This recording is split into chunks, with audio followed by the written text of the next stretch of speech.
Okay, so you want to get wedding photography experience. You know that second shooting is the way to do that, but you can't seem to get your foot in the door. So today, I'm breaking down the 2 best ways to get second shooting gigs that I can think of. I am so pumped to break this down for you. Let's jump right in.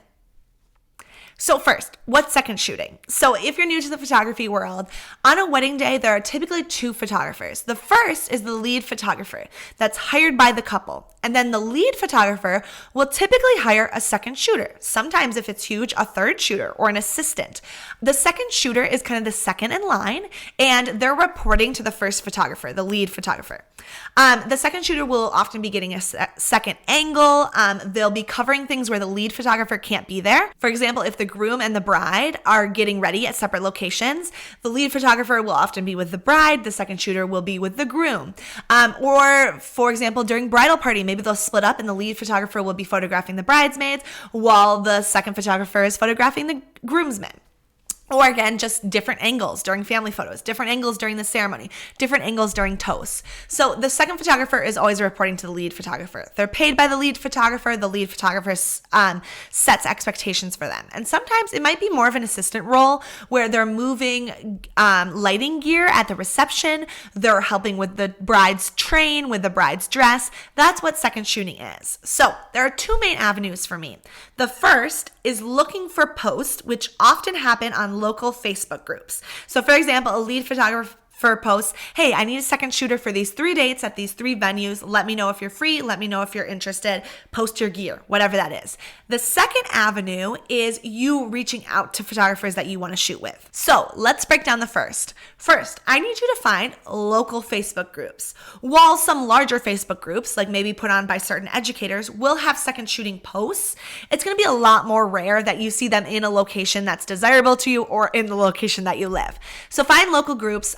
So many cities have local groups that are constantly second shooters seeking hubs. Then I want you to set alerts. So you can set your notifications on for Facebook groups. Just be regularly checking. Set a devoted time each day that you want to pop into that group, or each week that you want to pop into that group and look for second shooting gigs. Now, it's important to note that second shooting gigs are competitive. A photographer will post and there might be 20, 30 comments saying that people are available and saying that they're willing to shoot. So I want you to think of some ways to stand out. The first is post something personalized.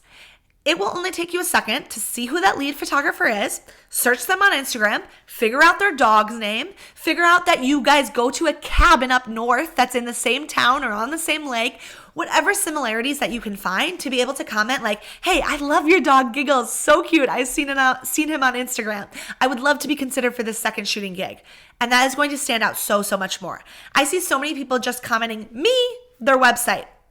I wouldn't look at that unless I'm desperate. I'd find someone who I have a personal connection with or who really wants the gig. Additionally, post a photo with it. So maybe post one of your favorite photos. That will really stop the scroll. You know, the photographer will be scrolling through 30 different posts, and to see a photo in one, it's going to really make you pause. When I used to do this in Facebook groups for local brides, I would actually just make a GIF with 5 of our favorite images. So it just flipped between them. And that would really stop people scroll because you just see this flashing photo. It's going from this epic photo to that epic photo to that epic photo. And it's really easy to represent what your style is and what kind of vibe you do. Then I also recommend, this involves a little extra work, but this will go the mile. Make a web page that's not linked on your main website, so like a hidden web page that you can't find from anywhere else, that is specifically for you getting second shooting gigs. On there, I want you to list your experience, if you've ever shot a wedding before. If not, just be upfront about it. I want you to list your gear and list everything. List if you have flashes, list if you have light stands, list it, what lenses you have, what camera bodies you have. I want you to have some sort of portfolio on there of what you've shot before. And sometimes that might not be wedding images yet. That's fine. Put that there, be upfront, be honest. Or sometimes you have some second shooting images, be upfront, hey, these are second shooting images. Sometimes you have some lead photographer experience, but you're still wanting to second shoot. Put those on there, be upfront, say, hey, I've lead shot 5 different weddings, and that's awesome. That's going to be really valuable. In addition, you may want to add your requested second shooting rate, $20 per hour, $50 per hour, $100 per hour, whatever that is. It's going to really range depending on what area you're in, what experience you have. But you may want to list that. Sometimes you may be at a point in your career where you would second shoot for a lot of different price ranges, and so that might not be applicable. If you have this webpage, you are going to stand out. And you're going to be able to link that every time to say, hey, here are all my specifics on second shooting. You're able to find my gear. You're able to find my experience right there. Have some photos of yourself so that people can really connect with you. Again, they're sorting through 20 or 30 different second shooting applicants, and they want to be able to connect with you and have some reason that you're standing out. Okay, now the second round is you seeking out photographers. I want you to be strategic. Create a spreadsheet that has all the photographers that you're interested in second shooting with. Do your research, search around on Instagram, Google photographers, really look through their website, look who you're eager to learn from, and put them all on the spreadsheet. And then I want you to draft up emails where you're emailing directly to them. On the spreadsheet, I want you to track when you initially emailed them, if you get a response, if you don't, when you followed up, and I want you to follow up one more time. This requires you to be ballsy. But people are getting cold requests from second shooters all the time, and they might not have the need right now, but a few months from now, they might, and they might not be tracking you, but you're going to be tracking them, and you're going to be sending them all your info. When you send them the email, provide them with all the information they need. Let them know, hey, a compliment, something personalized about their work. Hey, Rachel, I looked at your Instagram and I absolutely love the emotion that you capture. A lot of the venues that you work at are really ideal for me, and I would love the opportunity to be able to assist you and second shoot for you. So it's something personal. I love that you shoot at this venue, this venue, this venue. I love your dog giggles, whatever that is.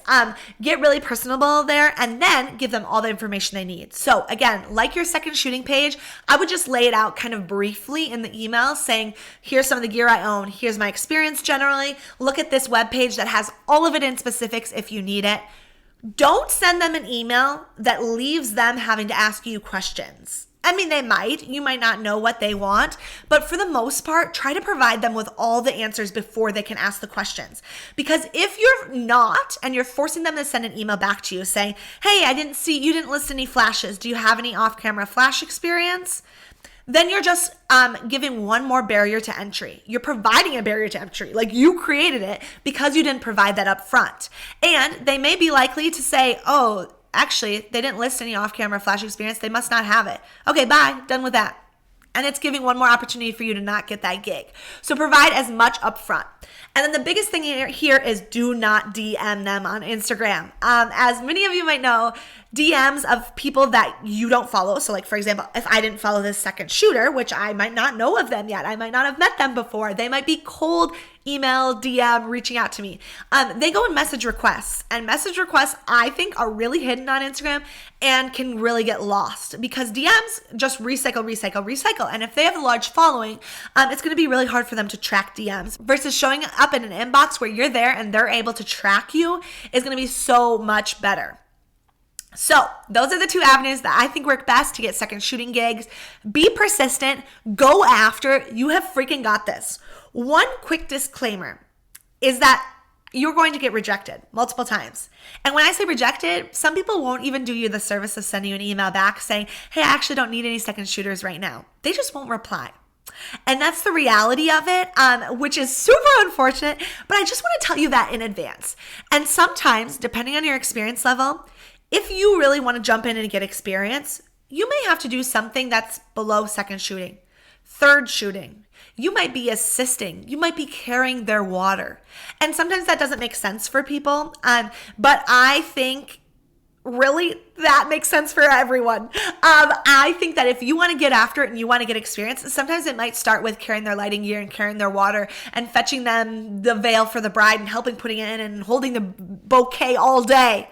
And that might sound like grunt work, but you get to learn how the photographer operates. You get to hear them pose. You get to see how they approach lighting on the day of. You get to see how a wedding day flows. You get so much valuable experience. And so first, don't be discouraged, but second, sometimes accept that you might need to do a grunt job, and that's okay if it gets you eventually where you want to go. So, if you have questions about second shooting, drop them down below in the comments. Otherwise, like, subscribe. Yes, that's just a dance afterwards. Okay, you guys, until then, bye.